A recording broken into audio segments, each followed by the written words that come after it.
આ બીજી બધી માયા એકનો સમય છે આ બીજી બધી માયા એ બધું જાણવા છતાં મિલાતી નથી માયા બધું જાણવા છતાં મિલાતી નથી માયા એ અજબયા જગત છે મિલાએ ન પાયા અજબ આ જગત છે મિલાએ ન પાયા બધું જાણવા છતાં મિલાતી નથી માયા બધું જાણવા છતાં મિલાતી નથી માયા.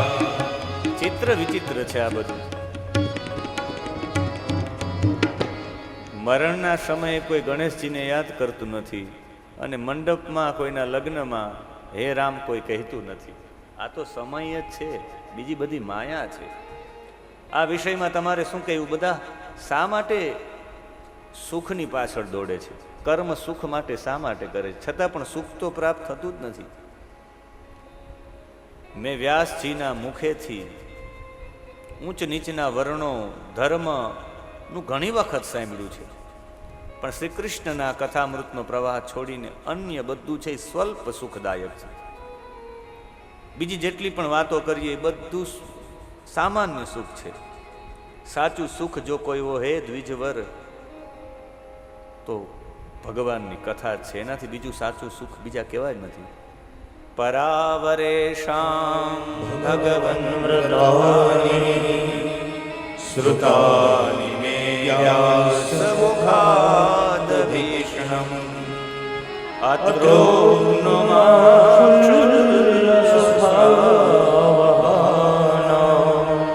તેષામૃતે કૃષ્ણ કથા તેષામ અમૃતે કૃષ્ણ કથા અમૃતોઘાત. કૃષ્ણથી પ્રવાહને છોડીને બીજું કંઈ નથી. બીજું બધું અલ્પ સુખદાયક છે, થોડા સમય માટે સુખ છે. કૃષ્ણનું કથાનું સુખ છે એ અનંત સુધી છે. અને એ કૃષ્ણના અનંત સુખની વાત કરીને ફરી વિરાટની ઉત્પત્તિ, વિદુરજીના પ્રશ્નો છે. વિદુરજીએ પ્રશ્ન પૂછ્યો, બ્રહ્મન કથમ ભગવતઃ ચિન્માત્રસ્ય વિકારિણઃ લીલયા ચાપી સુયજ્યનરન નિર્ગુણસ્ય ગુણાક્રિયાઃ ક્રીડાયા મુધ્યમો અર્ભસ્ય કામશ્ચિક્રીડા શાન્યતઃ સ્વતઃ તૃપ્તસ્ય ચ કથમ નિવૃત્તસ્ય સદાન્યતઃ અસ્ત્રાક્ષિત ભગવાન વિશ્વમ ગુણમય્યાત્મમાયયા તયા સંસ્થાપયેત તદભૂય પ્રત્યપી ધાસ્યતિ. એક સાથે 5 શ્લોકોમાં પ્રશ્ન પૂછીને ગયા. ભગવાને કયે વેશ સર્વક્ષેત્રેષ્વ વસ્થિતઃ અમુષ્ય દુર્ભગત્વમ ત્વા ક્લેશો વા કર્મભિ કુતઃ એતસ્મિન મે મનો વિદ્વન ખિદ્યતે અજ્ઞાન સંકટે તન્ન પરાણુદઃ વિભો કશ્મલમ માનસમ મહત. એ ભગવાન અજ્ઞાનના સંકટમાં પડી એ મારા મનમાં બહુ ખિન્નતા થાય છે. આ મારા મોહને દૂર કરો છો. કેવા પ્રશ્ન પૂછ્યા છે. પહેલા પૂછ્યું વિદુરજીએ કે ભગવાન તો શુદ્ધ છે ને, ભગવાન નિર્બોધ સ્વરૂપ નિર્વિકારી છે, નિર્ગુણ છે, તો ભગવાન લીલાથી ગુણ અને ક્રિયા સાથે સંબંધ શા માટે જોડે છે?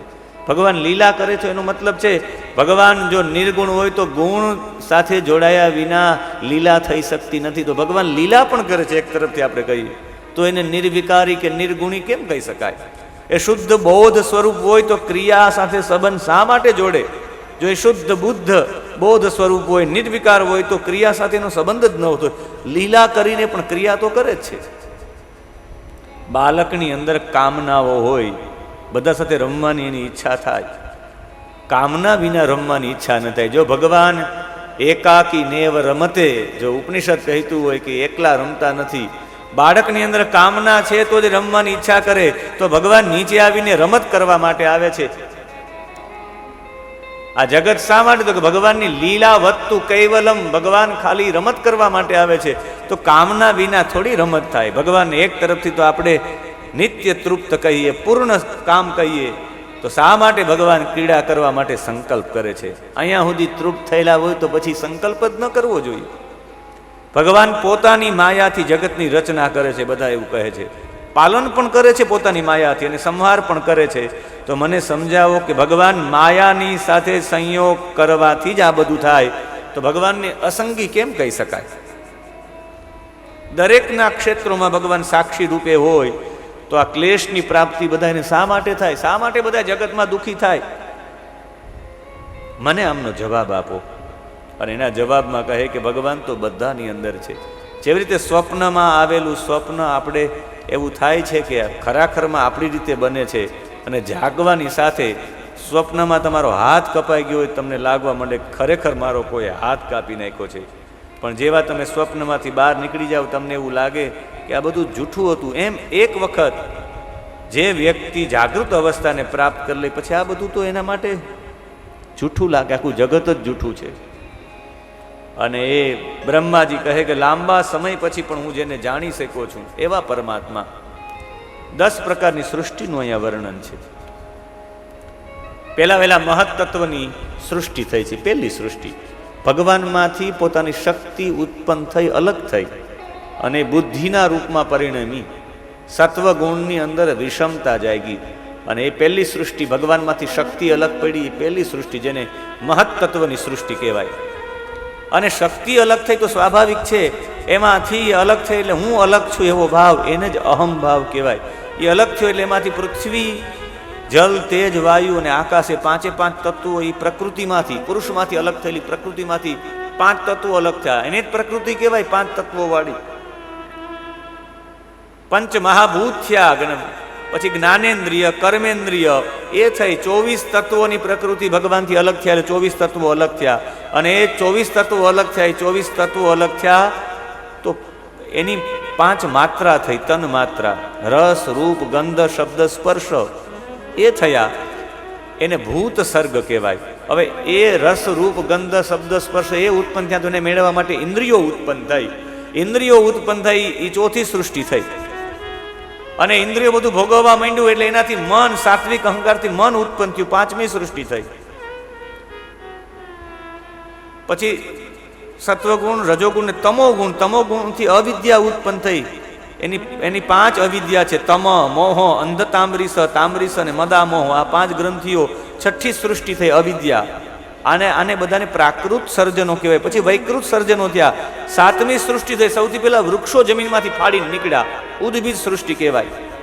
પછી 8મી સૃષ્ટિમાં પશુ પક્ષી થયા 28 પ્રકારના. પછી 9મી સૃષ્ટિ દેવ સર્ગ થઈ, આપણે બધા મનુષ્યો થયા. 10મી સૃષ્ટિમાં ગાંધર્વો, અપ્સરો, કિન્નરો, વિદ્યાધરો થયા છે. મનુષ્યના આયુષ્યોની વિશે ચર્ચા કરી. 4 સેકન્ડનો એક પરમાણુ થાય, 2 પરમાણુ બરાબર 1 અણુ થાય, 3 અણુ બરાબર 1 ત્રસરેણુ થાય. પછી લવ અને નિમેષ ને કાષ્ઠા ને એવો આખો સંવત્સરનો ભાવ છે. એમાં આખું વર્ષ થાય ને એમાં દિવ્ય વર્ષ ગણાવ્યા. સતયુગના વર્ષો 17,28,000 સતયુગના વર્ષો છે. સતયુગમાં બધાની લંબાઈ 32 ફૂટની થતી. 1,00,000 વર્ષનું આયુષ્ય સતયુગમાં બધાનું હતું. અને પુષ્કર સૌથી પવિત્ર તીર્થ માનવામાં આવતું. સતયુગના લોકો 32 ફૂટના હતા. પ્રહલાદજી 32 ફૂટના હતા. 1,00,000 વર્ષ સુધીનું આયુષ્ય એ સમયમાં હતું બધાનું. પછી ત્રેતાયુગ આવ્યો, એ 12,96,000 વર્ષનો ત્રેતાયુગ હતો, જેમાં રામજી આવ્યા. રામજી 13,000 વર્ષ સુધી આ પૃથ્વી ઉપર રહ્યા. રામ અગ્નિહોત્ર કરતા. રામજીના સમયમાં બધાની આયુષ્ય 10,000 વર્ષની થતી. રામજી 13 વર્ષ સુધી રહ્યા છે પૃથ્વી ઉપર. નૈમિષારણ્ય ત્યારનું પવિત્ર તીર્થ મનાતું. અને એ સમયના લોકો 21 ફૂટના હતા. હનુમાનજી 21 ફૂટના હતા.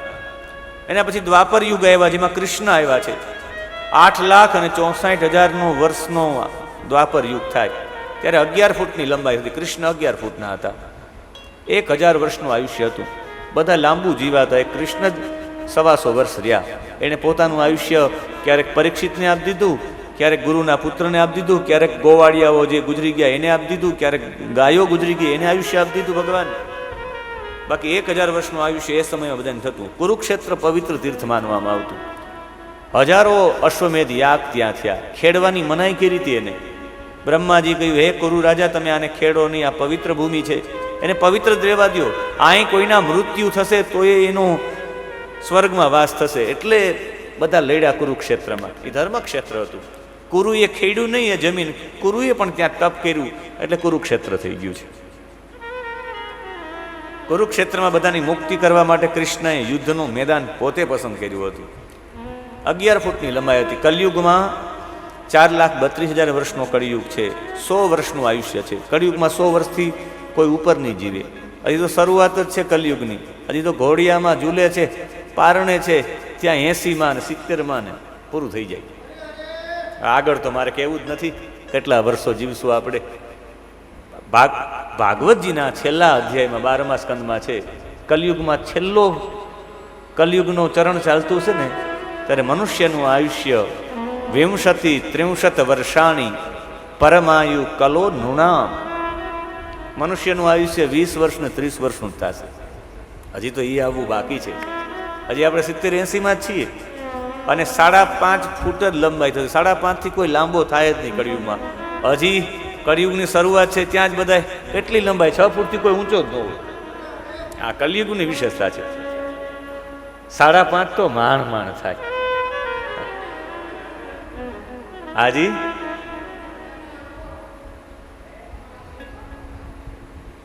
શું કહે છે? કોઈ 5.5 ફૂટ ઉપર થાય, હજી શરૂઆત છે એટલે, બાકી તો કોઈ નહીં થાય. અઘરું છે 5.5 ફૂટથી. આ કલીના લક્ષણો છે. એમ 71 વખત સતયુગ, કલયુગ, દ્વાપર ને ત્રેતાયુગ થાય એવી 71 ચોકડી થાય. અને 71 ચોકડી થાય ત્યારે એક મનુ થાય. એવો 14 મનુ થાય બરાબર એક કલ્પ થાય. અને એવો એક કલ્પ થાય એવા 100 કલ્પનું આયુષ્ય બ્રહ્માજીનું છે. અને પછી તો બ્રહ્માજીએ માનસ પુત્રો ઉત્પન્ન કર્યા છે. બ્રહ્માજી ખોડામાંથી બ્રહ્માજી ઉત્પન્ન થયા છે, અંગૂઠામાંથી દક્ષ ઉત્પન્ન થયા છે, પ્રાણમાંથી વશિષ્ઠ ઉત્પન્ન થયા છે, ચામડીમાંથી ભૃગુ ઉત્પન્ન થયા છે, હાથમાંથી ક્રતુ ઉત્પન્ન થયા છે, નાભીમાંથી પુલહ ઋષિ ઉત્પન્ન થયા છે, કાનમાંથી પુલત્સ્ય ઋષિ ઉત્પન્ન થયા છે, મુખમાંથી અંગીરા ઉત્પન્ન થયા છે, આંખમાંથી અત્રિ ઉત્પન્ન થયા છે, મનથી મરીચી ઉત્પન્ન થયા છે, હૃદયમાંથી કામ ઉત્પન્ન થયો છે, ભ્રમરમાંથી ક્રોધ ઉત્પન્ન થયો છે, હોઠમાંથી લોભ ઉત્પન્ન થયો છે, અને છાયામાંથી કરદમ ઋષિ ઉત્પન્ન થયા છે. આપણે એમ થાય કે બ્રહ્માજીના આ શરીરમાંથી આમ કંઈ બધા ઉત્પન્ન થતા હશે, પણ બ્રહ્માજીએ જે બાળકોને ઉત્પન્ન કર્યા હતા એમાં એક એક વિશેષતા હતી. વશિષ્ઠની અંદર પ્રાણ શક્તિ સૌથી વધારે મજબૂત હતી. દક્ષનો અંગૂઠો વિશેષ હતો. પુલસ્ય ઋષિના કાન વિશેષ હતા. આ વિશેષતાવાળા છે. અને એક કન્યા ઉત્પન્ન થઈ, સંધ્યા એનું નામ. દિવસે દિવસે એ ક્ષીણ થતી હતી ને રાત્રિના સમયે સુંદર થતી હતી. કામદેવને ઉત્પન્ન કર્યા. કામદેવે પહેલું વહેલું 5 બાણો હતા પોતાના પિતાજી ઉપર જ છોડ્યા. 49 કામના ભાવો ઉત્પન્ન થયા. પિતાજી દીકરીની પાછળ દોડ્યા છે. મરીચી આદિએ પકડ્યા કે આ તમારી દીકરી છે, તમારે એની પાછળ ન દોડાય. અને ત્યારે પોતે શરમાઈ ગયા અને એ દીકરીએ પોતાનું શરીર છોડી દીધું યજ્ઞકુંડમાં, અને શરીર છોડીને એણે અરુંધતી નામનું શરીર પ્રાપ્ત કર્યું છે. અને અહીંયા બ્રહ્માજીએ પોતાનું આ શરીર હતું એનો વિચાર કર્યો છે કે આવું શરીર છે તો આવું શરીર મારે ખરા અર્થમાં છોડી દેવું છે. અને એ છોડી દેવા માટે એમણે સૌથી પહેલું એક કાર્ય કર્યું છે બ્રહ્માજીએ, કે પોતાના એ શરીરને છોડી દીધું, નવું શરીર ધારણ કર્યું. અને નવું શરીર ધારણ કર્યું એમાંથી 2 યુગલોને ઉત્પન્ન કર્યા, મનુ અને શતરૂપા. મનુ અને શતરૂપાને કહું, જાઓ હવે તમે પૃથ્વી ઉપર, અને ત્યાં જઈને તમે મૈથુની સૃષ્ટિની શરૂઆત કરો. અને આ મૈથુની સૃષ્ટિની શરૂઆત કરે અને પૃથ્વી ઉપર જાય. પણ પૃથ્વી ઉપર તો પૃથ્વી જ ન હતી. પૃથ્વીને એક રાક્ષસ લઈ ગયો હતો જેનું નામ હતું હિરણ્યાક્ષ. હિરણ્યાક્ષ ને હિરણ્યકશિપુ બંને ભાઈઓ હતા. અને જળમાં ડૂબેલી, રસાતળમાં ડૂબેલી પૃથ્વીને જોઈ લે બ્રહ્માજીને છીક આવી. અને જેવી છીક આવવાના કારણે એક નાનકડો એવું એમાંથી બાળક ઉત્પન્ન થયો છે. અને જે બાળક ઉત્પન્ન થયો એ વરાહ હતું. વરાહ એટલે ભૂંડ. એનું શિશુ નાનકડું એવું બાળક ઉત્પન્ન થયું. હજી જોતામાં પલવારમાં હાથી જેવડું મોટું થઈ ગયું. અને એ જ બાળક છે એ વરાહના રૂપમાં, શુકરના રૂપમાં, ભૂંડના રૂપમાં પ્રગટ થયું. અને સીધી જેણે ડૂબકી લગાવી અને ડૂબકી બીજે ક્યાંય નહીં, રસાતલમાં ગયા છે. અને રસાતલમાં જઈ અને એમણે યુદ્ધ કર્યું છે હિરણ્યાક્ષની સાથે. આ હિરણ્યાક્ષ ને હિરણ્યકશિપુ ક્યારના હતા. એ સમયમાં જ્યારે કોઈ ન હતું ત્યારે આ બંને કેમ હતા? કહ્યું કે એ પૂર્વકલ્પના હતા. પૂર્વકલ્પમાં એણે વરદાન મેળવેલા હતા અને ભગવાને એ હિરણ્યાક્ષનો વધ કર્યો છે ને. હિરણ્યાક્ષનો વધ કરીને પૃથ્વીને પોતાના દાઢ ઉપર લઈ આવ્યા છે. ત્યારે ઋષિઓએ ભગવાન શુકર સ્વરૂપ વરાહ ભગવાનની પ્રાર્થના કરી છે. જીતમ જીતમ તે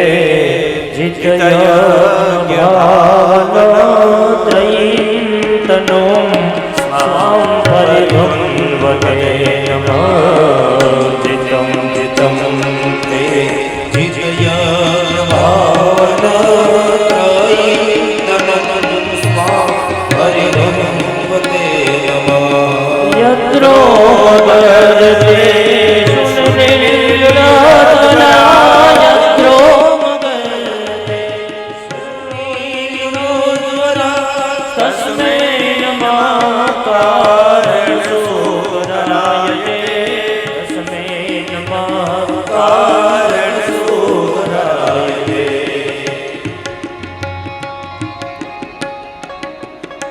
આ તો જગત આખું જોવા માંડી ગયું કે હે અજીત, જીતમ જીતમ તે અજીત યજ્ઞ ભાવન. હે અજીત, તમારો જય હો, જય હો.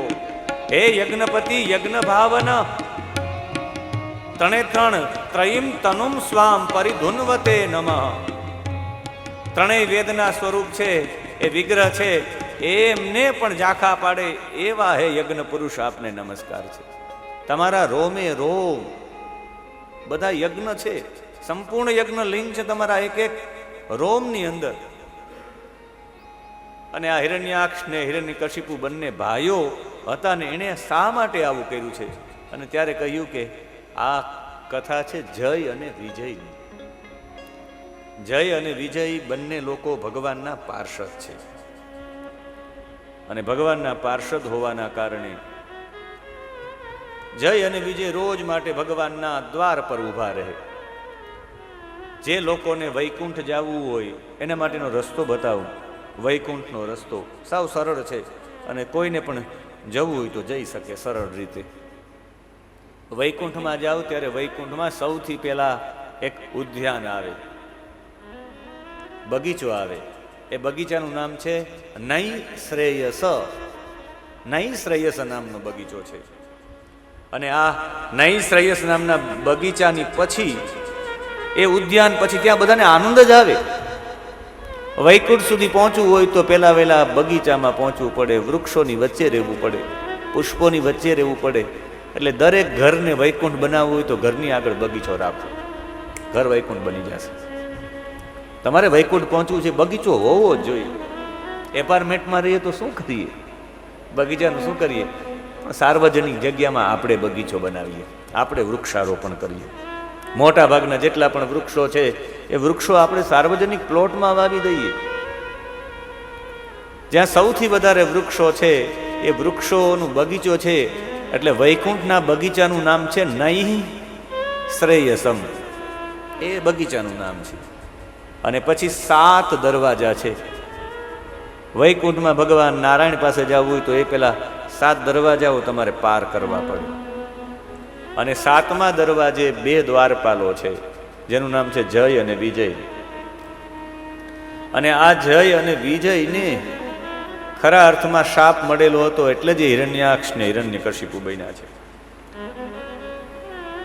જ્યારે જતા હતા સનતકુમારો એને મળવા માટે, ત્યારે એને સનતકુમારો સાથે દુર્વ્યવહાર કર્યો, બ્રાહ્મણો સાથે. એ જતા હતા ને એમણે આમ લાકડી રોકી રાખી. લાકડીથી એને રોકીને કહ્યું કે એમ જઈ ન શકો તમે, તમારે એમને પૂછીને જવું પડે. જ્યારે આવી રીતે રોકવામાં આવ્યા ત્યારે ભ્રુભંગ માત્રેણ, ખાલી ભ્રુકુટી જ હલાવી છે એને, ખાલી ભ્રુકુટી. અને ભ્રુકુટી હલાવવાની સાથે તમે આ સૌથી મોટું કૃત્ય કર્યું છે. એક ભક્તને ભગવાનને મળવા માટે રોક્યા છે. ભક્ત અને ભગવાનની વચ્ચે તમે બાધારૂપ થયા છો. એટલે બાધારૂપ થયા છો. એટલે આપને હું કહું છું કે આપની અંદર કામ ભરેલો છે, આપની અંદર ક્રોધ ભરેલો છે, આપની અંદર લોભ ભરેલો છે. કામ, ક્રોધ, લોભ માટે તમારે પૃથ્વી ઉપર જવું પડશે.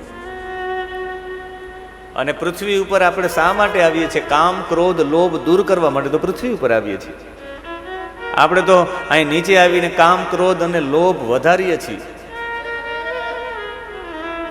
મારી દ્રષ્ટિએ તમે જેટલો ક્રોધ કરી નાખો એટલો, મારી દ્રષ્ટિએ હું એવું માનું છું. પછી શાસ્ત્રો તો જેમ કહેતા હોય, મારું પોતાનું અંગત મંતવ્ય છે કે જે વ્યક્તિ ખૂબ અહીં નીચે આવીને ક્રોધ કરે, ખરેખર તો એનો અવતાર એ ક્રોધ ઉતારવા માટે થયો છે. અને જો તમારે ક્રોધ અહીંયા આવીને તમારે ક્રોધ જતો સંપૂર્ણ નાશ કરી દેવો છે, ક્રોધનો તમારે સંપૂર્ણ લોભનો નાશ કરી દેવો છે, તમારે સંપૂર્ણ મોહ, કામનો નાશ કરી દેવો છે, તો કામ, ક્રોધ અને લોભ ત્રણેય નરકના દ્વાર કહ્યા છે. અને આ દૂર કરવો હોય તો સાવ સરળમાં સરળ ઉપાય છે. કામ, ક્રોધ અને લોભ દૂર કરવા તમારે 3 દેવતાઓને ભજો, એટલે કામ, ક્રોધ અને લોભ દૂર થઈ જાય. તમારા જીવનમાં તમારે કામ દૂર કરવો છે તો કંઈ કરવાની જરૂરિયાત નથી. રાવણ અને કુંભકર્ણ છે એ કામનો અવતાર છે. એ જય અને વિજય કામ દૂર કરવા માટે રાવણ અને કુંભકર્ણ બન્યા છે. રાવણ સૌથી મોટા કામી હતા અને એટલો બધો કામ હતો એની અંદર કે એની કોઈ સીમા નહીં. પોતાની પુત્ર વધુ સાથે રાવણે વ્યભિચાર કર્યો હતો, નલ કુબેરની પત્ની રંભા સાથે. એટલે તો નલ કુબેરે શ્રાપ આપ્યો તો કુબેરનો દીકરો. કુબેરને 2 સગા ભાઈઓ થાય છે રાવણને. એટલે પુત્ર વધુ સાથે વ્યભિચાર કર્યો કે હવે કોઈ પણ સ્ત્રી સાથે તું દુર્વ્યવહાર કરીશ અને હઠાગ્રપૂર્વક તું તારા મહેલમાં લઈ આવીશ, તારા મસ્તકના 6 ટુકડા થઈ જશે. એટલે રાવણ નહોતો લઈ આવતો સીતાજીને પોતાના મહેલમાં, કંઈ કૃપાવાન નહોતો, એટલે મહેલમાં ન લઈ આવ્યો. એટલે એને અશોક વાટિકામાં રાખવામાં આવ્યા છે. જેને પોતાના જીવનમાંથી કામને દૂર કરવો છે, રામનું ભજન કરે, સતત રામ રામ રામ રામ જપે રાખે, એના જીવનમાંથી કામ દૂર થઈ જશે. જલારામ બાપાએ રામને ભજ્યા, એના જીવનમાં કામ જ ન રહ્યો, કામના પણ ન રહે. કામના ને કામ 2 દૂર થઈ ગયા. એનું કારણ કે એક સાધુ આવીને કહે કે તારી પત્ની જોઈએ ને એ આપી દે, તો એ કામ પણ જતો રહ્યો ને કામના પણ જતી રહી. રામને ભજ્યા એટલે જે રામને ભજે એના જીવનમાંથી કામ જાય. એટલે રામને ભજો. બહુ કામ વાસના વાળા આપણે હોઈએ તો સતત એક મંત્ર લઈ લ્યો, શ્રી રામ જય રામ જય જય રામ. તમારા જીવનમાંથી કામ ન જતો રહે તો કહેજો. મેં રામજીના એક મંત્રને ઘણા વર્ષો પહેલા બેટ દ્વારિકામાં રામજીના એક મંત્રનું મેં અનુષ્ઠાન કર્યું હતું. એ રામજીના મંત્રનું અનુષ્ઠાન કરવાનું, પછી બજરંગ બાણના પાઠ કરવાના. તમારા ગુરુજી એવું કહ્યું હતું કે જે વ્યક્તિ આ વખતે વેકેશનમાં રોકાય એને હનુમાનજીના દર્શન થશે. એટલે વેકેશનમાં મોટે ભાગના વિદ્યાર્થી બધા જતા રહે, કોઈ રોકાય નહીં. એમ 1 મહિનાનું વેકેશન હોય, બધા ઘરે જતા, કોઈ પાઠશાળામાં હોય. ગુરુજી કહ્યું જે રોકાશે એને હનુમાનજીના દર્શન થશે, એને હું એક અનુષ્ઠાન આપીશ, એને અનુષ્ઠાન કરવાનું. એટલે હવે 2 લોકો રોકાણા, એક હું અને એક અશોકભાઈ. અમે 2 લોકો રોકાણા. અમને ગુરુજી મંત્ર આપ્યો કે આ મંત્ર તમારે જપવાનો, રામજીનો મંત્ર હતો, અને એના આ મંત્ર જપીને પછી તમારે બજરંગ બાણનો પાઠ કરવાનો. રોજ રાત્રિના પાઠ કરવાનો, રાત્રે કરવાના બજરંગ બાણના પાઠ. નિશ્ચય પ્રેમ પ્રતિતતે વિનય કરે સનુમાન, તેહ કે કાર્ય સકલ શુભ સિદ્ધ કરે હનુમાન. એટલે આનો જપ કરવાનો. અને એ જ્યારે અમે જપ કર્યો, એમ એ જપ કર્યો ત્યારે અમને તો ત્યારે તો ખબર ન રહી કંઈ, પણ અમને એ પછી આગળ જતા અમે વધારે અધ્યયન કર્યું, પછી ખબર પડી કે આ મંત્ર કામ વાસના દૂર કરવા માટેનો મંત્ર છે. આ રામનો મંત્ર એવા માટે જપવાનો કે હનુમાનજીનું ભજન કરવું હોય ને તો તમારી અંદર બ્રહ્મચર્ય જોઈએ, અને બ્રહ્મચર્ય માટે આ મંત્ર જપ કરવો. રામનું ભજન કરવાથી કામ જતો રહી. પછી મને ત્યારે ખ્યાલ આવી ગયો, રામનો મંત્ર જપ એના જીવનમાંથી કામના જતી રહી, કામે જતો રહે ને કામના પણ જતી રહી. એટલે રામનું બીજું કંઈ ભજન થઈ શકે કે ન થઈ શકે, રામનો મંત્ર જાપ કરવો જોઈએ. એમાંય રઘુવંશીઓએ ખાસ. તમારા ઘરે રામનો ફોટો ન હોય તો બહુ દુઃખદાયક કહેવાય. કાં રઘુવંશી લખાવાય નહીં, અને લખાવીએ તો રામજી હોવા જ જોઈએ ઘરમાં. એકાદો મર્યાદા પુરુષોત્તમનો હોવો જોઈએ. અને એના પછી જેને કામ દૂર કરવો છે, કામ દૂર કરવા માટે પણ સહેલું છે. કનૈયાના નામમાં એક નૃત્ય કરી લ્યો એટલે કામ દૂર. તો આપણે પણ થોડી વાર માટે તમારી ચેતનાને હું સમજી ગયો, આમ આમ થાવ ને ખબર પડી ગઈ કે હવે તમે બેસી શકો એમ નથી, એટલે સેજ 10 મિનિટ માટે આપણી ચેતનાને મહાચેતના સાથે જોડવા માટે એક રાઉન્ડ થઈ જાય. આપણી અંદરથી ક્રોધને શાંત કરવા માટે, ક્રોધને શાંત કરવો હોય તો શું કરવું પડે? ગરબા રમવા પડે. એટલે સેજ આપણે રાસમાં પ્રવેશ કરી લઈએ. જડણ સાંજ સવારે ગીત પછી કોની અમારે. જડણ સાંજ સવારે ગીત પછી કોની અમારે. જડણ સાંજ સવારે ગીત પછી કોની અમારે.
જડણ સાંજ સવારે ગીત પછી કોની અમારે.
સાગરમાં ભૂલો રે પડ્યો છું. સાગરમાં ભૂલો રે પડ્યો છું. સાગરમાં ભૂલો પડ્યો છું. સાગરમાં ભૂલો પડ્યો છું. એ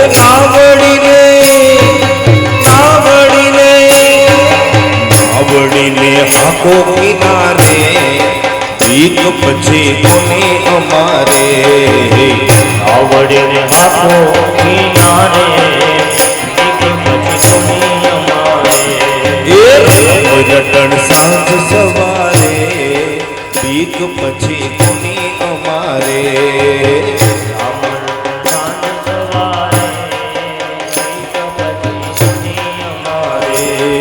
કૃષ્ણ ભજન સાંજ સવારે બીક પછી કોની અમારે નરજન સાંજ સવારે એક પછી કોની અમારે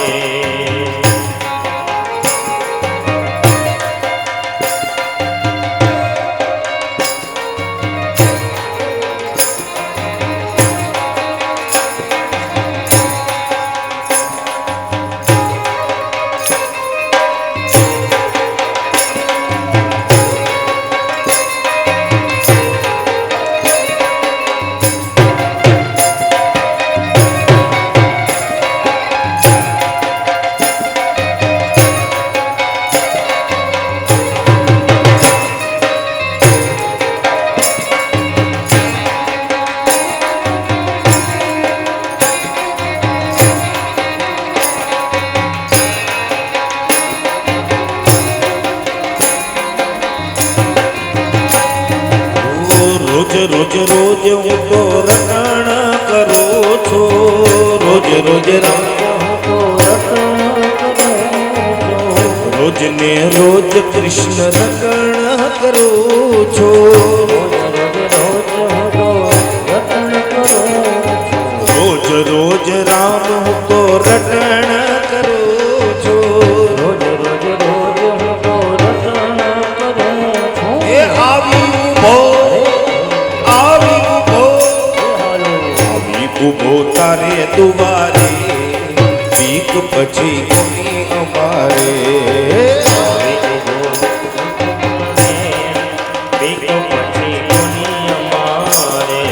રામ રટણ સાંજ સવારે બીક પછી કોની અમારે સાંજ સવારે એક પછી કોની અમારે એ પ્રભુ ભજન સાંજ સવારે બીક પછી કોની અમારે ભજન સાંજ સવારે એક પછી કોની જય હો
દાસ આવ્યો શરણે તમારે તુલસીદાસ આવો શરણ તમારે તુલસીદાસ આવ્યો શરણે તમારે તુલસીદાસ આય શરણ તમારે એ જીવી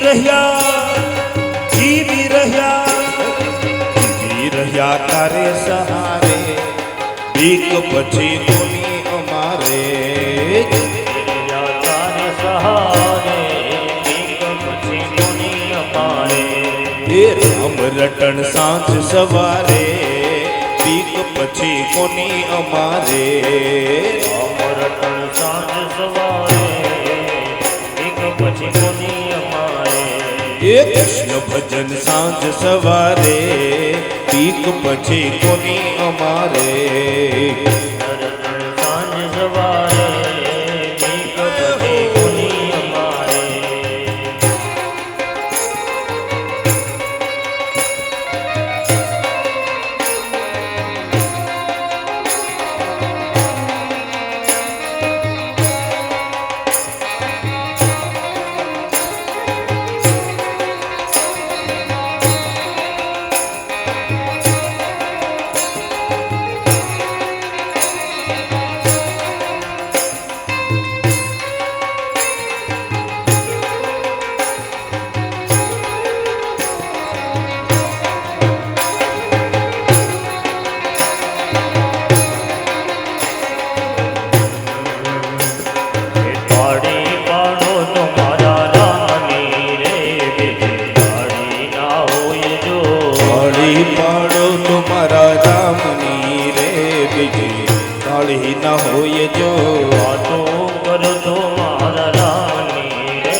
વાતું કરો તો મારા રામની રે બીજી વાતું ના હોય જો તાળી પાડો તો મારા રામની રે બીજી તાળી ના હોય જો તાળી પાડ તો મારા રામની રે બીજી તાળી ના હોય જો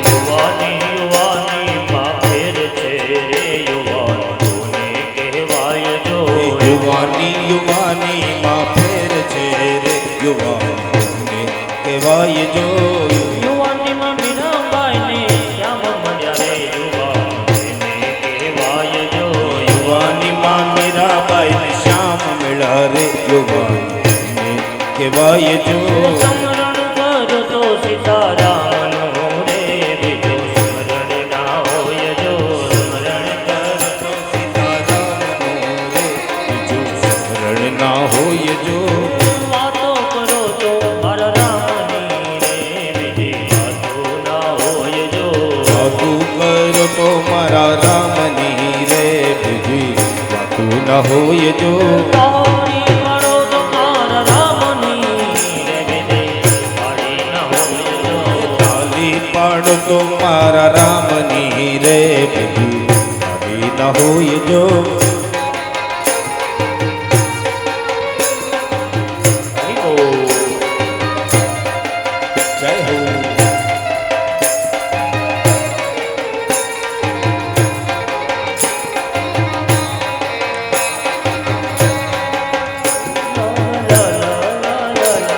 જય હો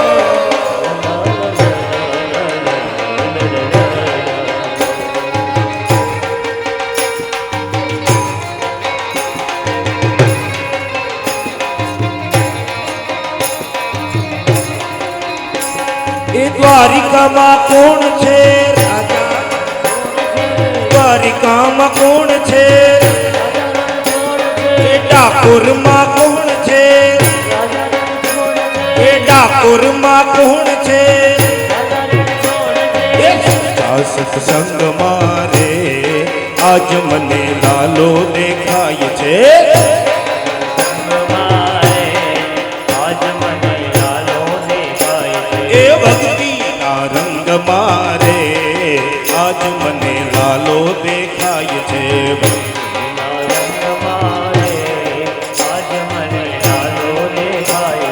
વીરપુર ગામ છે ને લુવાણાની લાત છે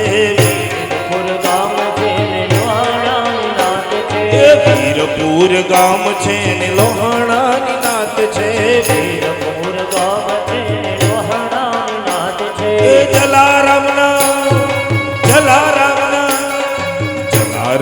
ધામ મારે આજ મને લાલો દેખાય છે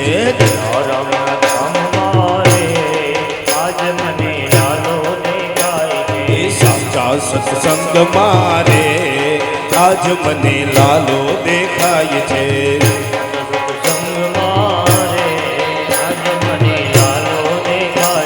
એ દ્વારિકામાં કોણ છે દ્વારિકામાં કોણ છે એ ડાકોરમાં કોણ છે ડાકોરમાં કોણ છે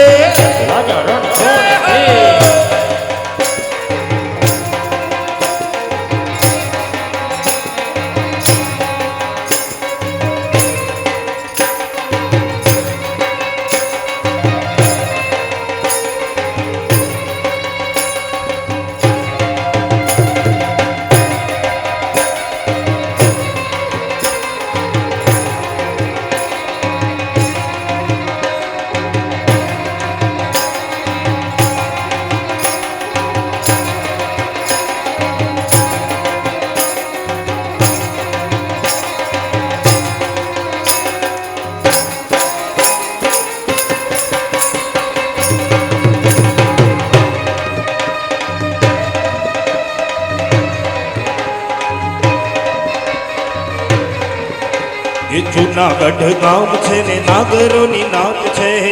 નાગર ગામ એને નાગરોની નાદ છે. જૂનાગઢ ગામ છે ને નાગરોની નાત છે.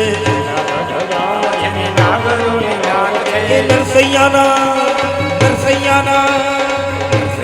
ધામ મારે આજ મને લાલો દેખાય છે. આજ મને લાલો દેખાય છે. સાચા સંગ મારે આજ મને લાલો દેખાય છે.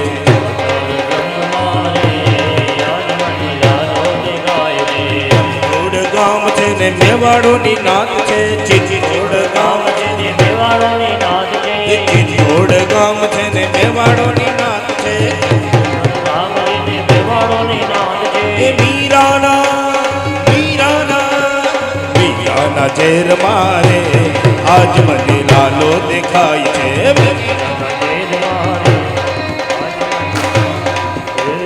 ભજમન હોવે સબર સબકા રામ જય રામ જય જય રામ. ભજમન હોવે સફળ સબ કામ શ્રી રામ જય રામ જય જય રામ. ભજમન હોવે સબર સબકા શ્રી રામ જય રામ જય જય રામ. ભજમન હોવે સફળ સબ કામ શ્રી રામ જય રામ જય જય રામ. રામ ને રામચરિત્ર દિખાયા. રામ ને રામચરિત્ર દિખાયા. राम मनुष्य के रूप में आया. राम मनुष्य के रूप में आया. ये रघुपति राघव राजा राम पतित पावन सीताराम. रघुपति राघव राजा राम पतित पावन सीताराम. भजमन होवे सफल सब काम श्री राम जय राम जय जय राम. भजमन होवे सफल सब काम राम जय जय राम. ये राम नाम की महिमा भारी. राम नाम की महिमा भारी. ये अहल्या उगारी मीराबाई तारी. अहल्यावतारी मीराबाई तारी. ये पतित पावन सीताराम. पतित पावन सीताराम. ये श्री राम जय जय राम. बोलो श्री राम जय जय राम. ये निर्बल के बल राम हमारे. बल के हम राम हमारे. ये अधम अवतारण भव जल तारे. उत्तम उदाहरण भव जल तारे. ये अवध बिहारी राजा राम. अवध बिहारी राजा राम. ये श्री राम जय जय राम. बोलो श्री राम जय जय राम. बोलो श्री राम जय जय राम. श्री राम जय जय राम. बोलो श्री राम जय जय राम. बोलो श्री राम जय जय राम. बोलो श्री राम जय जय राम. बोलो श्री राम जय जय राम. बोलो श्री राम जय राम जय जय राम. बोलो श्री राम जय राम जय जय राम. जय जय राम. जय जय राम. जय जय राम. दुनिया दो रंगी वाला आम तेम बोले. प्रेम प्यालो पीधो पीना रे. એ બીક પછી કોની અમારે. રામ રટણ સાંજ સવારે. બીક પછી કોની અમારે. काम क्रोध मद लोभ सब नाथ नरक के पंथ. सब परिहरि रघुबीर भजहु भजहि जे संग. રામને ભજવાથી કામ જતો રહે છે. એટલે આપણી સંસ્કૃતિમાં 24 અવતારોમાં રામની પ્રાધાન્યતા આપવામાં આવી છે, બીજા અવતારો કરતાં પણ કામને મારવા માટે. અને પછી ક્રોધનો અવતાર દંતવક્ત્ર અને શિશુપાલ છે. દંતવક્ત્ર અને શિશુપાલ ક્રોધનો અવતાર છે. ક્રોધને મારવા માટે કૃષ્ણ આવ્યા છે. ક્રોધને મારવા માટે પ્રેમની જરૂરિયાત છે. અને પ્રેમ ક્યારે ઊભો થાય? પ્રેમ ઉત્સવોથી ઊભો થાય છે. એટલે આપણી સંસ્કૃતિમાં જાજા ઉત્સવો છે. હજુ શ્રાવણ માસ ગયો ત્યાં અત્યારે ગણેશજી હાજર છે ચતુર્દશી સુધી. આ 14 સુધી ગણેશજીનું વિસર્જન થશે. અનંત ચતુર્દશીના દિવસે ત્યાં શ્રાદ્ધ પક્ષ, પિતૃઓનો પક્ષ આવશે. આ ભાદરવા મહિનામાં તીખું ખાવાની મનાઈ હોય. જે વ્યક્તિ ભાદ્રપદ માસમાં તીખું ખાય એને પિત્ત થાય. અને એ પિત્ત દોષ નાશ કરવા માટે અત્યારે ખીર ખાવાનું મહત્વ છે. એટલે હમણાં શ્રાદ્ધ પક્ષમાં ખીરની વાત આવશે. પિતૃઓનું પૂજન થશે, પિતૃઓને શ્રાદ્ધ આપવામાં આવશે. હજુ એ પૂરું થાય કે નવરાત્રિમાં ભગવતીના નવલા નોરતા. સતત ઉત્સવોનું કારણ છે. સતત ઉત્સવમાં રહેવાથી ઉત્સવો જ તમને ને મને પ્રેમ આપે છે. ઉત્સવોની અંદરનું નૃત્ય તમને ને મને પ્રેમ આપે છે. ગાવાનું પ્રેમ આપે છે. રમવાનું પ્રેમ આપે છે. પ્રેમ ઊભો કરવાના આ બધા સાધનો છે. અને ગરબા એ જ રમી શકે જેની અંદર પ્રેમ છે. પુરુષો બહુ ઓછા રમવા ઊભા થાય, બહુ ઓછો પ્રેમ હોય છે. વાત્સલ્યની મૂર્તિ સ્ત્રીઓ જ હોય છે. એટલે તત્કાલે ઊભા થઈ જાય રમવા. રમવામાં પણ સ્નેહ હોવો જોઈએ. અમને તો વ્યાસપીઠની મર્યાદા છે, બાકી તો અમે તો એટલા બધા મેદાનમાં કૂદી જાય. સ્નેહ અમૂર્ત પદાર્થ છે. સેવાના માધ્યમથી એ પ્રગટ થાય. એટલે તો મહાપ્રભુજીએ સેવાનો પ્રકલ્પ આપ્યો છે. એમાં પણ બધા અલગ અલગ પ્રકારના ઠાઠ, રાસ, ઉત્સવ પ્રિય ખલુ માનવાહા. ઉત્સવથી પ્રેમ પ્રગટે ને પ્રેમથી ક્રોધને મારી શકાય. આપણે સતત આ વિચારો, સતત આપણા જીવનમાં ઉત્સવો જ આવી રાખતા હોય તો ક્રોધ આવે? ક્રોધ આવે જ નહીં. ઉત્સવોના દિવસે ક્રોધ ન આવે.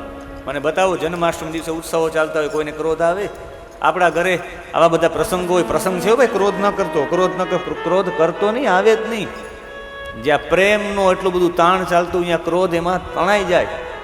ક્રોધને મારવા માટે કૃષ્ણ પધાર્યા છે, પ્રેમ અવતાર. પ્રેમથી ક્રોધને મારી શકાય. પ્રેમથી જીવનને ભરી દો, ક્રોધનો નાશ. રામના આદર્શોથી જીવનને ભરી દો, કામનો નાશ. સરળ ઉપાય બતાવ્યો. રામ અને કૃષ્ણની કથા, રામ અને કૃષ્ણના ભજનો, રામ અને કૃષ્ણની વાતો શા માટે આપણા પુરાણોમાં સૌથી વધારે છે? બીજા બધા અવતારો થયા છે. નૃસિંહ અવતાર કંઈ સામાન્ય અવતાર નથી. મત્સ્ય અવતાર સામાન્ય અવતાર નથી. વામન અવતાર સામાન્ય અવતાર નથી. પરશુરામ અવતાર સામાન્ય અવતાર નથી. અસંખ્ય કાર્યો છે, અસંખ્ય એની કથાઓ છે. પણ કામ અને ક્રોધને મારવા માટે ઋષિઓએ રામ અને કૃષ્ણની કથા આપી છે. અને પછી છે લોભ. લોભને મારવા માટેની કથા છે એ સંતોષની કથા. વરાહ અવતાર છે, સંતોષનો અવતાર છે. જેટલો સંતોષ રાખશો એટલો લોભ મરશે. એટલે હિરણ્યાક્ષ ને હિરણ્યકશિપુ લોભનો અવતાર છે. તમારી અંદર કામ, ક્રોધ અને લોભ છે. તમારે પૃથ્વી ઉપર જઈ અને તમારે પ્રેમપૂર્વક બધા સાથે વર્તન કરવાનું. પ્રેમા અવતાર તમારો ક્રોધ દૂર કરશે. એટલે દંતવક્ત્ર અને શિશુપાલને કૃષ્ણએ વધ કરી નાખ્યો છે. કુંભકર્ણ અને રાવણને રામે વધ કર્યો છે. રામે એટલે આદર્શોએ કામને મારી નાખ્યો છે. લોભને મારવા માટે ભગવાનને 2 વખત આવવું પડ્યું. લોભ કઠિન છે કાઢવો જીવનમાંથી. હિરણ્યાક્ષ ને હિરણ્યકશિપુ 2 લોભનો અવતાર છે. હિરણ્યાક્ષ ને હિરણ્યકશિપુ આ બંને, બીજા કોઈ નહીં. આ ત્રણેય જય અને વિજયના 3 અવતાર છે. અને જ્યારે શાપ આપ્યો ત્યારે ભગવાન આ શાપને અંદરથી સાંભળી ગયા, વૈકુંઠના 7મા દ્વારથી. અને જેવો સાંભળ્યો છે કે ખરા અર્થમાં બ્રાહ્મણોને રોક્યા છે, એટલે ભગવાન બહાર આવ્યા છે. તદવહ પ્રસાદમ્યમ અધ્ય બ્રહ્મદેવમ પરમ હિમે. બ્રાહ્મણો મારા માટે દેવ છે, મારા માટે આરાધ્ય છે. નારાયણ પોતે બોલ્યા છે, હું આપ લોકો પાસે પ્રસન્નતાની ભીખ માગું છું. નારાયણ પોતે એવું કહે છે સનત કુમારોને, આપ પ્રસન્ન થાવ, આપ ક્રોધ ન કરો, આપ અમારા આરાધ્ય છો બ્રાહ્મણો. આપને તિરસ્કાર મારા અનુચરોથી થયો છે. એટલે અપરાધ મારા અનુચરોનો નહીં, મારો અપરાધ છે. કારણ કે સેવકોનો અપરાધ એ છે સંસારમાં લોકો એવું માને છે એના સ્વામીનો અવતાર છે. સેવક અપરાધ કરે તો એ દોષ સ્વામીનો માનવો. કોઈના નામથી કોઈ વ્યક્તિ કામ કરવા જાય ને એ વ્યક્તિનો દોષ થાય તો એના સ્વામીનો દોષ માનવા. એ અપયશ, એ કીર્તિ દૂષિત થાય તો એ ભગવાન કહે મારી થાય. જેવી રીતે ચામડીનો રોગ થાય તો આ ચર્મ રોગ જેવી રીતે આખી ત્વચાને આખી ચામડીનો રોગ દૂષિત કરી નાખે, એટલે એમ સેવકનું કાર્ય એના માલિકને પણ દૂષિત કરી નાખે. યન્નામાની ચ ગૃહણાતિ લોકો વૃત્યે કૃતાવસી સો સાધુવાદસ્તકીર્તિમ અંતિમ ત્વચમિવામય. જેમ ચામડીનો રોગ આખી ચામડીને શરીર આખાને બગાડી નાખે છે, એમ સેવકો કરેલો અપરાધ એના સ્વામીને કલંકિત કરે છે. ખરા અર્થમાં જોવા જાવ તો ચાંડાલ પર્યંત લોકો પણ પવિત્ર થાય એટલે તો એને વિકુંઠ કહેવાય છે. અને વિકુંઠ આ રે જે જગ્યા પર એને વૈકુંઠ કહેવામાં આવે છે, આ બધું મને બ્રાહ્મણોની કૃપાથી પ્રાપ્ત થયું છે. મારા હાથ ભગવાન કહે બ્રાહ્મણોના વિરુદ્ધમાં થાય તો છિંધ્યામ સ્વબાહું અપી પ્રતિકૂળ વૃત્તિમ, જો બ્રાહ્મણથી વિરુદ્ધમાં જાય તો મારા હાથોને પણ કાપી નાખવા જોઈએ. મારા ભક્તો એ ગુનો કર્યો છે, 3 અવતાર લેશે, કામ, ક્રોધ અને લોભનો. જો જય વિજયને હિરણ્યાક્ષને હિરણ્યકશિપુ બનવું પડતું હોય, એને દંત્રવક્ત્ર અને શિશુપાલ બનવું પડતું હોય, એને રાવણને કુંભકર્ણ બનવું હોય તો હું એનો માલિક છું, મને વધારે દંડ મળવો જોઈએ, હું 4 અવતાર લઈશ. એમાં આ લોકોએ ક્રોધ કર્યો છે તમારી ઉપર, એટલે ક્રોધનો અધિકારી હું છું, એટલે હું પણ ક્રોધા અવતારમાં આવીશ. એટલે નૃસિંહ અવતાર ક્રોધા અવતાર છે. આ લોકોની અંદર કામ દૂર કરવા માટે રામા અવતારમાં હું આવીશ. આ લોકોની દંતવક્ર શિશુપાલ એનો ક્રોધ મારવા માટે પ્રેમા અવતાર હું આવીશ. અને લોભને મારવા માટે વરાહ બનીને હું આવીશ. ભગવાને કહ્યું હું 4 અવતાર લઈશ. બધા આ રીતે હિરણ્યકશિપુ ને હિરણ્યાક્ષ છે, બીજા કોઈ નહીં, જય અને વિજય છે.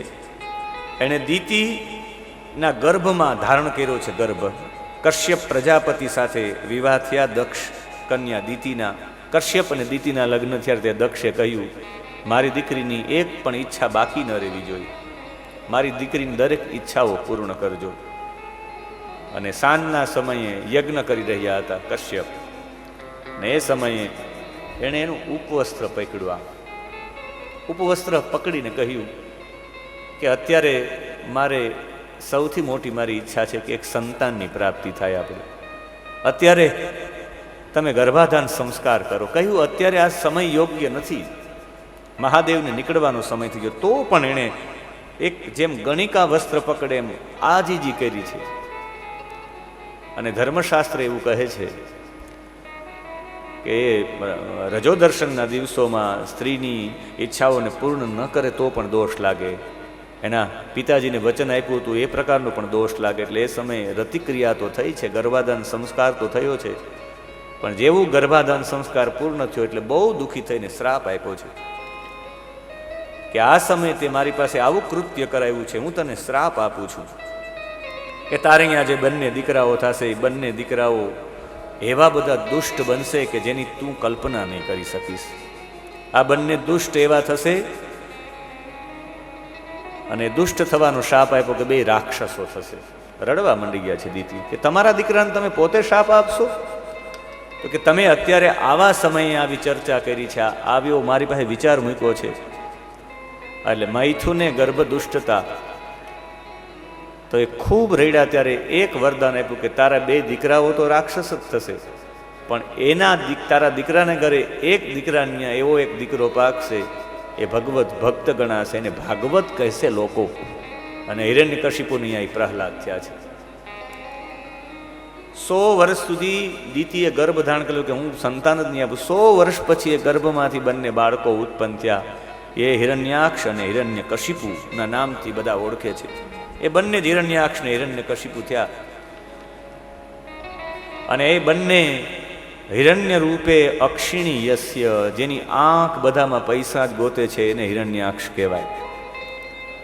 ગમે ત્યાં પૈસાનો જ વિચાર કરે, મને અહીંયાથી કેટલા રૂપિયા મળે, બધા વિચાર કરી બધા હિરણ્યાક્ષ છે.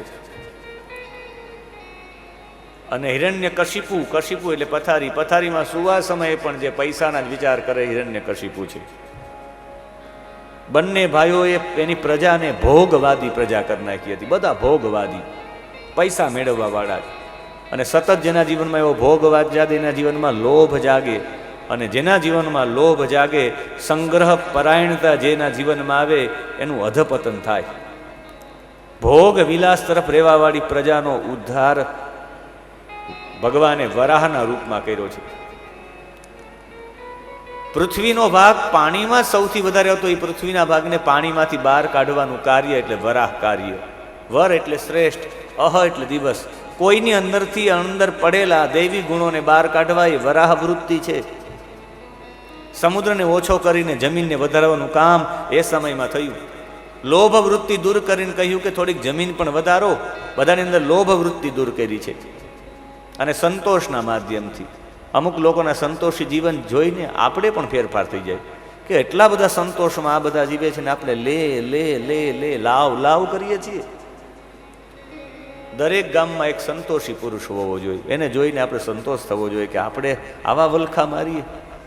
એટલે તો આપણા આદર્શોના પાત્ર આમાં બધા ભક્તોના ચરિત્ર લેખા છે. સંતોષી જેનું જીવન છે એના ચરિત્રો લેખા છે.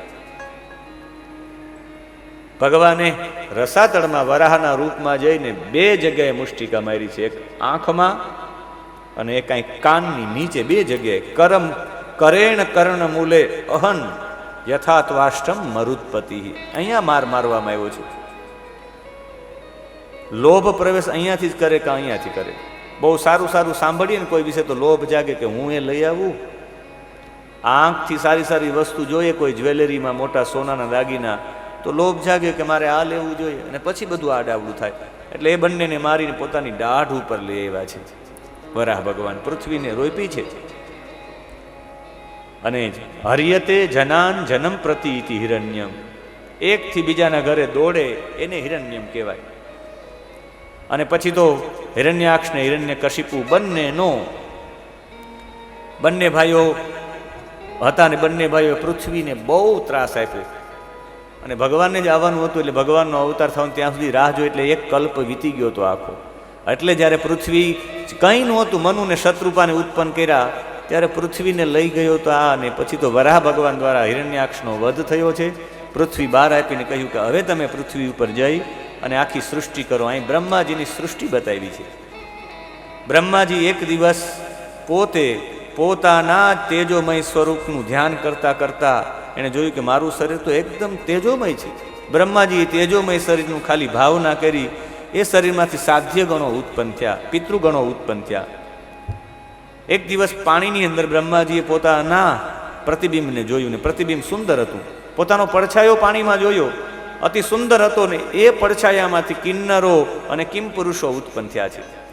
ગાંધર્વોની ઉત્પત્તિ, બધાની ઉત્પત્તિ બતાવી છે. છેલ્લે એ સમયમાં મનુઓની સૃષ્ટિ કરી છે બ્રહ્માજી. ઘણા બધા મનુઓ ઉત્પન્ન કર્યા પ્રજાની વૃદ્ધિ કરવા માટે. અને એ સંયમી, ઇન્દ્રિય સંયમપૂર્વક તપ કરવાવાળા, વિદ્યાવાળા, યોગવાળા, સમાધિવાળા એવા ઋષિઓની રચના કરી છે ઘણા બધાની. એ ઋષિઓની અંદર ભગવાને સમાધિ, યોગ, ઐશ્વર્ય, તપ, વિદ્યા, વૈરાગ્ય એ બધું અંશ ઓટોમેટિક આપી દીધું છે. તેભ્ય ચૈકે દશસ્વસ્ય દેહસ્યા શમદાદજ યત્તત સમાધિ યોગત ધીર તપો વિદ્યા વિરક્તિમત. આ બધાને વિરક્તિવાળા બનાવી દીધા છે. બધા વિરક્તિ યુક્ત બન્યા છે. અને પછી એમાંથી એક ઋષિ થયા કરદમ. અને આ કરદમ નામના ઋષિએ સરસ્વતી નદીના કિનારે 10,000 વર્ષ સુધી સાધના કરી છે. એક જ કામ એમનું સાધનાનું. પૃથ્વી ઉપર મનુ અને શતરૂપા પૃથ્વીમાં ઉપર નીચે આવ્યા, અને મનુ અને શતરૂપાની 3 દીકરીઓ થઈ અને 2 દીકરાઓ થયા, દેવહૂતિ, આકુતિ અને પ્રસૂતિ. આ 3માં જે મોટી દીકરી હતી દેવહૂતિ, દેવહૂતિના વિવાહ માટે યોગ્ય વર શોધતા હતા. અને એ સમયે નારદજીના મુખેથી પ્રશંસા સાંભળી છે કે કરદમ જેવા ઋષિ થાય જ નહીં. એટલે નાનપણમાં જ ઈચ્છા થઈ દેવહૂતિને કે હું કરદમ સાથે વરું, અને કરદમને ભગવાન 10,000 વર્ષ સુધી તપ કર્યું ને ભગવાન એની ઉપર પ્રસન્ન થયા. ભગવાન ગરુડ લઈને પધાર્યા છે સરસ્વતી નદીના કિનારા ઉપર, આજનું જેને સિદ્ધપુર પાટણ કહેવામાં આવે છે, ત્યાં બિંદુ સરોવરના કિનારે આમણે તપ કરેલું છે, ત્યાં ભગવાન પહોંચ્યા છે. અને ત્યારે કરદમ ઋષિએ ભગવાનની સ્તુતિ કરી છે. ભગવાને 13, 14, 15, 16, 17, 18, 19, 20 અને 21 એમ ટોટલ 9 શ્લોકોમાં સ્તુતિ કરી છે. અને 9 શ્લોકોમાં એટલું જ કહ્યું છે કે ભગવાન સાચું કહું, આપ પ્રસન્ન થઈ ગયા મારી ઉપર, પણ આપ તો કલ્પ વૃક્ષ છો. આપના ચરણોમાં મારો મનોરથ હું શું પ્રગટ કરું? મને તો આ આંખોથી તમને જોવાની ઈચ્છા હતી કે આ આંખોથી બસ મારા નેત્ર સફળ થાય, આનાથી વિશેષ કંઈ નહીં. યદ દર્શનમ જન્મ વિહી ઈડ્ય સદવિહી. મેં તમારી સ્તુતિ એવા માટે કરી કે આ આંખોને એક વખત તમારા દર્શન થાય. આપને તો હું શું કરું? ભગવાન મેં 10,000 વર્ષ સુધી તપ કર્યું છે, પણ હું સાચું બોલું આપની સાથે, મારી અંદર હજી પણ કામ વાસના ભરેલી છે. એ મારી કામ વાસનાને નિર્મૂલ કરવી છે, એટલે મને એક પત્ની આપો, જેની સાથે મારા સમાનશીલ, મારા જેવા ગુણોવાળી પત્ની સાથે લગ્ન કરીને હું સારું સંતાન ઉત્પન્ન કરી શકું. અને મારી એક ફરજ આવે કે આ જગતને મારો એક અંશ આપતો જાઉં, જે વંશ પરંપરાગત, જેનાથી પેઢી ચલાવવા માટે બ્રહ્માજીએ સૃષ્ટિની રચના કરી, એમાં ક્યાંય હું બાધારૂપ ન થાવ. એક સંતાન પ્રાપ્ત કરવું એટલે મને સારી પત્ની આપો. શા માટે સારી પત્ની? સારી પત્નીથી જ સારું સંતાન થઈ શકે. મોટા ભાગના સંસ્કારો માના હોય છે, એટલે મા જેવા તેવા હોય તો ન ચાલે, પિતા તો આડાવડા હોય તો ચાલે. મોટા ભાગના સંસ્કારો માના હોય છે, અને સંસ્કારો રક્તગત હોય છે. મોટે ભાગે સાયન્સ પ્રમાણે જોવા જઈએ તો એ સ્ત્રી અને પુરુષના રેતસમાંથી, સ્ત્રીના રેતસમાંથી રક્તનું નિર્માણ થાય છે. એટલે સંસ્કારો રક્તગત હોય છે, લોહીગત હોય છે. એટલે ભગવાનને કહ્યું કે ભગવાન મને એક સારી પત્ની જોઈએ છે, અને એ સમયે ભગવાન એક હું સારા સંતાનને પ્રાપ્ત કરી શકું. ને આપ તો સગુણ મૂર્તિરૂપ દર્શનમાં પધાર્યો છો, અને આપનું સ્વરૂપ હે પરમાત્મા નિષ્ક્રિય હોવા છતાં પણ માયા દ્વારા તમે સંસારના વ્યવહાર ચલાવવા માટે થોડીક અમે ઉપાસના કરવાવાળા થોડીક જ ઉપાસના કરીએ તો એ અમારી અંદર જેટલી ઈચ્છા હોય એ વસ્તુઓને તમે પૂર્ણ કરો છો અમારી. અને વર્ષાના રૂપમાં જેમ વરસાદ વરસે અને બધું લીલોતરીવાળું થઈ જાય ને, એમ અમારી જે પણ કામના હોય એના ઉપર તમે વરસાદ વરસાવો છો. અમારી તપસ્યા તો હાવ થોડીક છે, એવા છો પ્રભુ. બે હાથ જોડીને પ્રાર્થના કરી છે.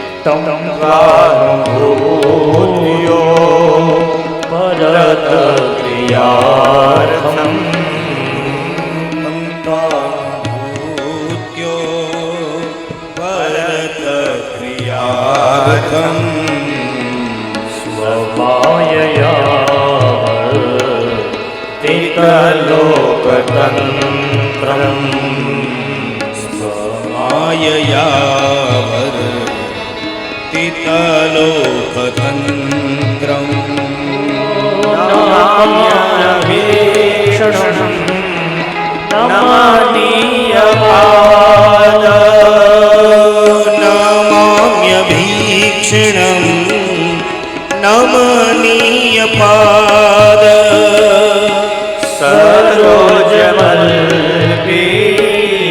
યસી કામવર્ષમ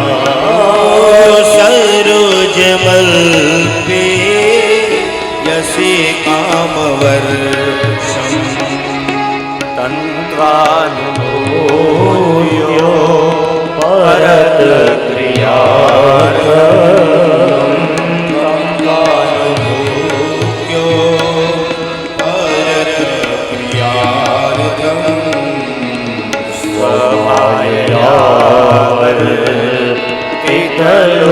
તિતલોકતંત્રમ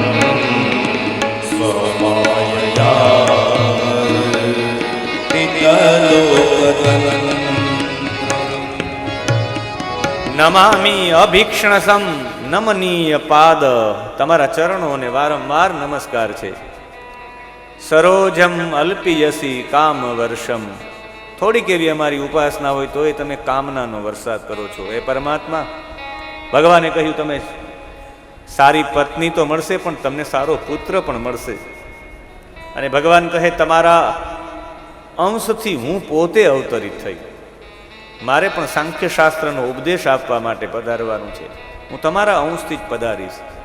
એનો મતલબ એ થાય તપસ્વી પુરુષ છે એ તપસ્વી પુરુષના માધ્યમથી જ પરમાત્માનું પ્રાગટ્ય થતું હોય. કોઈ તપસ્વી પાકે તમારા કુટુંબમાં તો સમજવાનું કે આગળની પેઢીમાં કોઈ ઈશ્વર અવતાર લેવાનો છે. એવું ક્યારેય નહીં સમજવું કે ભગવાનના હવે કલ્કી જ અવતાર થશે, એવું ક્યારેય નહીં સમજવું કે 24 અવતારો અસંખ્ય અવતારા, અસંખ્ય અવતારો છે ભગવાનના. અહીં સગાડસા ને અહીંયા ઓલા સાધુ આવ્યા એને અવતાર ન કહેવાય. જલારામ બાપાને અહીંયા લાકડી મૂકી જોલી મૂકીને ભાગી ગયા એને અવતાર ન કહેવાય. આ જુનાગઢની અંદર 52 અવતારો થયા, 52 વખત અવતરણ થયું ભગવાનનું. ભગવાન ઉતરા, ધરા ઉપર ઉતરા, એને અવતરણ જ કહેવાય. અવતરણ એટલે અવતાર. ભગવાન વારંવાર આવે છે. કોઈ તમારી પેઢીમાં તપસ્વી પાકે એટલે સમજવાનું કે હવે એ આવવાના છે. તપસ્વી લોકોને અહીંયા ભગવાનનું અવતરણ થાય. આણે તો તપસ્યા કરી છે 10,000 વર્ષ, પણ સામે જે દેવહૂતિ છે દેવહૂતિએ તપસ્યા નથી કરી. અને તપસ્યા હોય ત્યાં ભગવાન આવે. કહ્યું કે આજથી પરમ દિવસે તારે ત્યાં સામેથી મનુ અને શત્રુપા એક દીકરીને લઈને આવશે, તું એની સાથે લગ્ન કરી લેજે. અને એ કોઈ સામાન્ય નથી, ધર્મ કોવિદ, ધર્મનો જાણનાર વ્યક્તિ છે. એ એમની દીકરીને લઈને પરશ્વ દિવસે આવશે, હવે પછીના પરમ દિવસે આવશે, તું એમનો સ્વીકાર કરી લેજે. અને ત્યારે આમણે પણ હા પાડી છે કે ના, હું ચોક્કસ સ્વીકાર કરી લઈ. ભગવાન અંતર ધ્યાન થઈ ગયા. મનુ અને શત્રુપા એની દીકરી દેવહૂતિને લઈને આવ્યા છે. અને એમણે બે હાથ જોડીને વિનંતી કરી છે કે નારદજીના મુખે આપના સ્તુતિઓ ખૂબ સાંભળી છે, આપની પ્રશંસા ખૂબ સાંભળી છે, એટલે અમારી દીકરી છે, અમારી દીકરી આપને વરી ચૂકી છે. જો આપ મંજૂરી આપો તો અમારી દીકરી આપને અમે પરણાવવા માગીએ છીએ. આપના રૂપ, યૌવન, શીલ, ગુણોથી મારી દીકરી સર્વથા યોગ્ય છે આપના માટે. અનેક વર્ષોથી એનું ચિત્ત બીજા કોઈમાં લાગેલું નથી. અને એક વિધિ વિધાનથી હું લગ્ન કરાવવા માંગુ છું, બ્રાહ્મ વિધિથી. અને એ બ્રાહ્મ વિધિથી જ્યારે લગ્ન કરવામાં આવ્યા દીકરીના, 8 પ્રકારના લગ્નો છે, એમાં એક બ્રાહ્મ વિધિ સૌથી શ્રેષ્ઠ, જેમાં દીકરીને કંઈક આપવામાં આવે. દીકરીને આપીને જ્યારે વડાવવાનો સમય થયો, ત્યારે વડાવવાના સમયમાં એક પણ એવો બાપ ન હોય કે જે રડી ન પડે. અને એ સમયે આંખમાંથી આંસુ પાડતા પાડતા પોતાની છાતી સાથે લાગી અને એમની દીકરી રેડી છે. દીકરીના પ્રસંગમાં તો એટલું જ કહી શકાય કે આ જગતનો કોઈ પણ પિતા એવો નથી કે દીકરીને વડાવવા સમયે રડ્યો ન હોય. દીકરી માટેની ચિંતા પણ એટલી જ હોય છે. એક મોટા ભાવશીલ વ્યક્તિનો એવો ભાવ છે કે દીકરી લગ્ન કરીને જાય ત્યારે થાપાઓ મારીને જાય. એ થાપાઓ મારીને જાય એમનો એક ભાવ એવો છે કે મોટા ભાગના એ કંકુના થાપા હોય ને એવી રીતે કંકુ લાગેલું હોય દીકરીના હાથમાં, ને એ થાપા લગાવે એટલે આ બધી નિશાનીઓ છે, આ બધી નિશાનીઓ ઉઠી જાય રેખાઓની. અને જ્યારે દિવાલમાં રેખાઓ ઊંઠી જાય ત્યારે બહુ દૂર, પહેલાના સમયમાં તો દૂર હતો, એવા કંઈ સંદેશાઓ ન હતા, દીકરીના સમાચાર પણ બાપ લઈ ન શકતો. ક્યારેક ચિંતા થાય, ક્યારેક એનું ડાબું પડખું ફરવા માંડે, ડાબું અંગ ફરકવા માંડે, તો એના બાપને એવું થાય કે મારી દીકરીને કંઈ નહીં થયું હોય ને. એ કોઈ જ્યોતિષીને, હસ્તરેખા જાણનારા જ્યોતિષીને બોલાવીને કહે કે મારા દીકરીની આ હસ્તરેખાઓ અહીં છપાયેલી છે, જોઈ તો દ્યો ભૂદેવ, મારી દીકરી દુઃખી તો નથી ને. એટલે પણ કદાચ બાપ એને થાપા મરાવવાનું કહેતો હશે.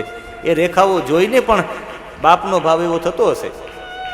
અને પિતા તો કોણ એવો પિતા છે કે જે દીકરીની ચિંતા ન કરે.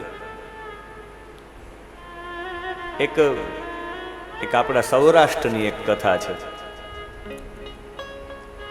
કે એક મુસ્લિમ બાપે એની દીકરીને વિદા કરી લગ્ન સમયે. એ સમયમાં ટ્રેનનો સમય હતો.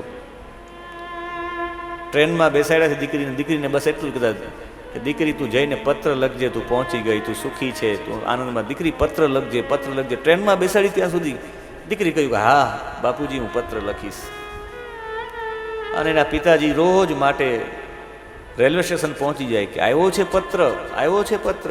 હજી તો ઓલો ટપાલી ઉતરે પોતાની ટ્રેનમાંથી થેલો લઈને, ત્યાં તો કે મારો પત્ર આવ્યો છે કે ભાઈ નથી આવ્યો, અને ખોલીને હું જોઈશ, આવે તો કહીશ. ત્યાં સુધી બેસે બહાર, ઓલો પત્ર જોઈ લે, પત્ર નથી આવ્યો ભાઈ, આવશે તો જાણ કરીશ. રોજ માટે અહીંયા ન આવું તો એ રોજ આવે. અને ઘણા બધા દિવસો સુધી આવ્યા. એક દિવસ એવો થયો કે ટપાલી નીચે ઉતરો, આ ચિંતા કરતો છે મારી દીકરીએ પત્ર ન લખ્યો, દીકરી પણ કંઈક કામમાં હશે કે એને પત્ર ન લખ્યો. બાપને મૂંઝવણ થઈ. બાપની એટલી શક્તિ પણ નહોતી કે ત્યાં જઈ શકે, ગરીબ હતો બાપ, અને જઈ પણ ન શકે. આજે ટપાલીએ જોયું કે આ પત્ર છે એના નામનું, એને બહાર જ રાખ્યો પત્ર કે સીધો હવે આ ઉતરે એટલે મારે એને હાથમાં જ આપી દેવો છે. રોજ મુશ્કેલી ઊભી કરે છે. ને જેવી ટ્રેન ઉતરીને એને એમ થયું કે હમણાં જ મને સામે મળશે, પણ આજ રેલવે સ્ટેશન ખાલી હતું, કોઈ હતું નહીં. એમણે કહ્યું કે ઓલો રોજ આવે છે પત્ર લેવા, આજ પત્ર આવ્યો તો એ ન આવ્યો, મારે જવું પડશે ગામમાં. અને ટપાલી સાયકલ લઈને પત્ર દેવા જાય છે. કોઈને પૂછે કઈ શેરીમાં રહે છે, કોઈ કહે કે આ શેરીમાં રહે છે. શેરીમાં પ્રવેશ કર્યો તો માણસોનું ઝુંડ ઊભું હતું ત્યાં. કોઈને પૂછ્યું કે ભાઈ શું છે, કે ભાઈ એક મૃત્યુ થઈ ગયું છે ફલાણા ફલાણા વ્યક્તિનું. પત્ર જોયો તો કે આ જ વ્યક્તિ, તો કે હા એ જ. અને ત્યારે કોઈ એના નજીકનું લોકો આવ્યું કે ભાઈ ટપાલ આવી છે, તો કે હા. કે છેલ્લે એ કહેતા ગયા હતા કે જો કદાચ ટપાલ આવે ને હું મરી જાઉં ને, મારી દીકરીનો પત્ર આવે ને હું મરી જાઉં, તો મારા જનાજા ઉપર મારો પત્ર રાખજો, મારી દીકરીનો, મને શાંતિ મળશે. પિતાજીને એને મારી દીકરીનું શું થયું હશે, મારી દીકરીનું શું થયું હશે, એ વિચારમાં ને વિચારમાં મૃત્યુ થઈ ગયું હતું. પણ એ પત્ર પણ મારા જનાજા ઉપર, મારા મૃત્યુની શૈયા ઉપર જો રાખશો તો મને શાંતિ મળશે. એ બાપને દીકરી પ્રત્યે કેટલો પ્રેમ હશે.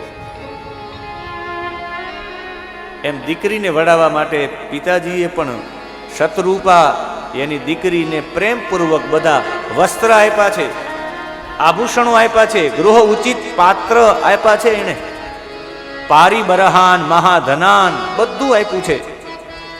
અને પછી જ્યારે એની છાતીથી લગાડ્યા છે અશકનુમ વમ તદ વિરહમ મુંચન બાષ્કલામ મુહુ. બાપ એટલું બધું રેડ્યો છે. મનુ એટલા બધા રહે છે કે મુંચન બાષ્ફલામ મુહુ આ સિંચદ અંબહ,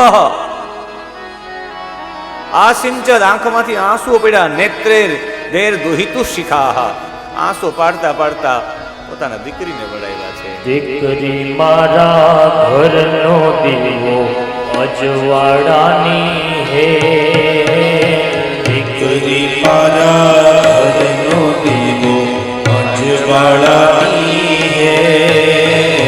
દીકરી એટલે રોજ દિવાળી સુખની રેલમ છે. દીકરી મારા ઘરનો દીવો.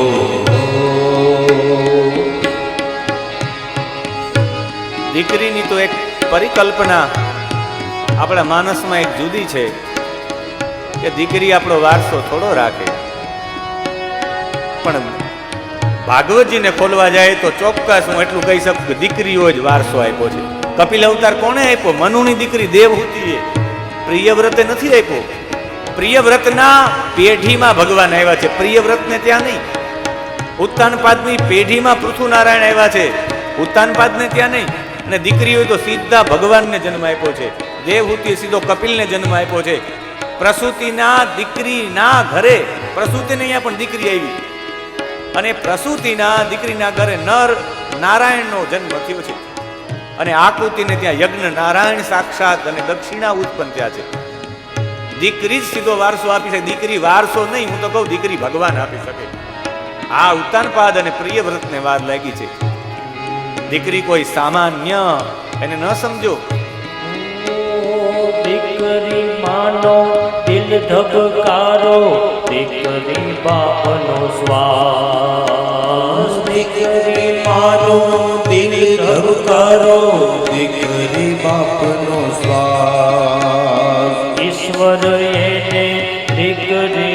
તો જેના પર વિશ્વાસ ઈશ્વર એને દીકરી દેતો જેના પર વિશ્વાસ. વાંચ્યા ઘડીએ પરમેશ્વર જેણે હોય પૂજે દીકરી મારા ઘરનો દીવો અજવાળાની હે દીકરી એટલે રોજ દિવાળી સુખની રેલમ છે. દીકરી મારા ઘરનો દીવો. बेटी त्याग की मूर्ति है बेटी, ममता की सूरत है बेटी, संस्कारों की शान है बेटी, हर घर की जान है बेटी, खुशियों का संसार है बेटी, प्रेम का आधार है बेटी, शीतल सी एक हवा पूजा की कलसी है बेटी, सभी रोगों की दवा है बेटी, आंगन की तुलसी है बेटी, पूजा की कलसी है बेटी. बेटी सृष्टि है, बेटी शक्ति है, बेटी दृष्टि है, बेटी भक्ति है, बेटी श्रद्धा है, जीवन की एक आस है बेटी. કોઈ દીકરાને પોતાનો વારસો સમજતો હોય તો દીકરી છે એ વારસ છે નહીં, પણ દીકરી પારસ છે. જો દીકરો દવા હોય તો દીકરી દુવા છે, દીકરો શબ્દ હોય તો દીકરી અર્થ છે, જો દીકરી વંશ ચલાવતી હોય તો એ દીકરી ભગવતીનો અંશ છે, જો દીકરો સંગીત છે તો દીકરી સંગીત છે, દીકરો સંસ્કાર છે તો દીકરી સંસ્કૃતિ છે. એમ કહી શકું એક જ વાક્યમાં. ખરી અર્થમાં પૂછો તો દીકરી એ જ સાચો દીકરો છે. માતાનો તો અંશ છે દીકરી ઓળખતું પિતાની. માતાનો તું અંશ છે દીકરી ઓળખતો પિતાની. આંખમાં તારા જુગલ બંધે સહિયારા સપનાની. આંખમાં તારા જુગલ બંધે સહિયારા સપનાની. સાસમાં તારા ગુંથાયેલી લાગણીઓની રે. દીકરી મારા ઘરનો દીવો અંજવાળાની હે. દીકરી એટલે રોજ દિવાળી સુખની રેલમ છે. દીકરી મારા ઘરનો દીવો. દીકરીને પોતાના સ્થાનથી જ્યારે મનુએ મોકલા છે ત્યારે દીકરીને વિદાય સમયે પોતે પણ રડ્યા છે. હવે આખી રાજધાનીમાં મનુને પોતાને નથી ગમતું, પોતે કથાનો સહારો લીધો છે શાંતિ માટે. આ તરફ કરદમ એના પત્નીને લઈ અને પોતાના સ્થાનમાં જ્યાં બિંદુ સરોવર હતું ત્યાં જઈ અને ગૃહસ્થાશ્રમમાં પ્રવેશ કર્યો છે. અને ગૃહસ્થાશ્રમ પણ સવિશેષ છે. વિવાહ છે એ સંયમની પરીક્ષા છે. ગૃહસ્થાશ્રમ છે એની સફળતાની ચાવી છે. ગૃહસ્થાશ્રમમાં સંયમ કેમ રાખવો એમનેમ શીખી જવાય. સંયમિત જીવન જીવવું હોય તો ગૃહસ્થાશ્રમ છે. આમ તો આપણે તો લગ્નમાં કેવું હોય, પહેલું વર્ષ થાય ત્યારે પતિ બોલે ને પત્ની સાંભળે, બીજું વર્ષ થાય એટલે પત્ની બોલે અને પછી પતિ સાંભળે, અને ત્રીજું વર્ષ થાય એટલે બંને બોલે ને પાડોશીઓ સાંભળે. આપણી આવી ગૃહસ્થાશ્રમની હાલત છે. કરદમે પોતાના પત્નીને પોતાની સેવામાં રાખીને પોતે સાધનામાં બેસી ગયા છે. અને કેવી સાધનામાં બેસી ગયા કે સાધનાની સ્થિતિ પણ એટલી બધી ઊંચી હતી એની. રોજ માટે એના પત્નીની સામે એ જુએ પણ નહીં. જેવી રીતે માં ભવાનીએ ભોળાનાથની પૂજા કરી, જેવી રીતે સેવા કરી, એવી જ રીતે દેવહૂતિએ પણ સેવા કરી છે. નિત્યમ પર્યચરત પ્રીત્યા ભવાનીવ ભવમ પ્રભુમ. જેમ ભવાનીએ ભોળાનાથની પૂજા કરી એટલી જ પૂજા કરી, એટલી જ સેવા કરી છે. વર્ષો વીતી ગયા છે. ધ્યાનમાં લેવાના કારણે કરદમ ઉપર તો કંઈ અસર ન થઈ શરીર ઉપર, પણ દેવહૂતિના શરીર ઉપર અસર થઈ ગઈ છે. આખા વૃદ્ધ થઈ ગયા છે, વાળ સફેદ થઈ ગયા છે, ચહેરો ખરડાઈ ગયો છે. અને ઇંગિત પ્રમાણે સેવા કરી છે, ઈશારા પ્રમાણે. સાચી પત્ની એ જ કહેવાય કે પતિની સાધનામાં ક્યાંય પણ વિક્ષેપ ન કરે, પતિને પોતાના મન પ્રમાણે પતિ જેમ કહે એમ જ કરે, એ સાચી પત્ની કહેવાય. વિસ્ત્રંભેણ આત્મશૌચેન દમેન ગૌરવેણ દમેન ચ શુશ્રૂષયા સૌરદેન વાચા મધુરયા ચ ભો. એણે પોતાના પતિને 6 રીતે પ્રસન્ન કરવાનો પ્રયત્ન કર્યો છે અને ઇંગિત પ્રમાણે સેવા કરી. જે સેવાના આસન ઉપર બેઠા હતા એના 4 ખૂણા હતા: સમતા, મમતા, દીનતા અને નમ્રતા. ઈશારા પ્રમાણે સેવા કરી, કોઈ દિવસ કહેવું જ ન પડે. અને અંતે કરદમ પ્રસન્ન થયા કે માગો શું જોઈએ? ત્યારે કહ્યું, બસ આપ જેવા પતિ મળ્યા એનાથી બીજું કંઈ નહીં. કે ના ના, છતાં પણ કંઈક માગો. ત્યારે કહ્યું કે બસ બીજું કંઈ નહીં. તો કે આપનું શરીર આવું કેમ થઈ ગયું? જાઓ તમે, અહીંયા બાજુમાં જ બિંદુ સરોવર છે, એમાં ડૂબકી લગાવો. ને બિંદુ સરોવરમાં જેવા ડૂબકી લગાવવા માટે ગયા છે, જેવા જ બહાર નીકળ્યા છે, બહાર નીકળવાની સાથે અનેક કન્યાઓ એની સાથે બહાર નીકળી. 1000 કન્યાઓ હતી, 16 વર્ષની ઉંમર હતી બધાની, કિશોર વયસર. બધી સેવિકાઓ હતી ને બાજુમાં કામગ નામનું વિમાન હતું, જેમાં બેસીને જેટલું પણ પરિભ્રમણ કરવું એટલું કરી શકાય. કામગ નામના વિમાનમાં બેસી ગયા છે. કામ પ્રમાણે ચાલે એવા વિમાનમાં બેસી ગયા. હજારો વર્ષ સુધી શતમ વ્યતિયુઃ શરદઃ પરિભ્રમણ કર્યું. પછી સંતાન માટે એક રેતસ ઉત્પન્ન કર્યું અને એ રેતસમાંથી 9 કન્યાઓ થઈ છે. એક સાથે 9 બાળકોને જન્મ આપી શકાય? તો કે હા, યુટ્યુબમાં છે, ખોલી લેજો. આફ્રિકાનો એક કિસ્સો છે, એક સાથે 9 બાળકોને જન્મ. 9 બાળકો જીવિત છે અત્યારે. ગ્રીનિસ બુક ઓફ વર્લ્ડમાં રેકોર્ડ છે એનો.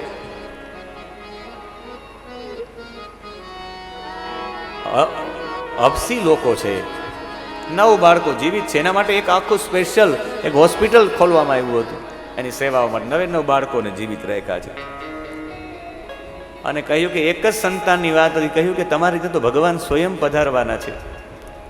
કરદમે કહે, મેં તો સાધના કરી છે, પણ આપ સાધના કરો. વ્રતો કરવાથી શરીર શુદ્ધ થાય તો પરમાત્મા. તપસ્યા કરી છે. આપણે એમ થાય કરદમે લગ્ન કરીને સાધનામાં બેસી ગયા, એવું કેમ કર્યું? એ તપસ્યા કરાવવા માંગતા હતા પોતાની પત્નીને, એટલે તપસ્વી બનાવ્યા છે. દેવહૂતિને, દેવોને આહુત કરે એવી વૃત્તિ બનાવી છે. અને પછી પણ વ્રતો કરવાનું કહ્યું, અને વ્રતો કરવાથી શરીર એકદમ શુદ્ધ થઈ ગયું છે.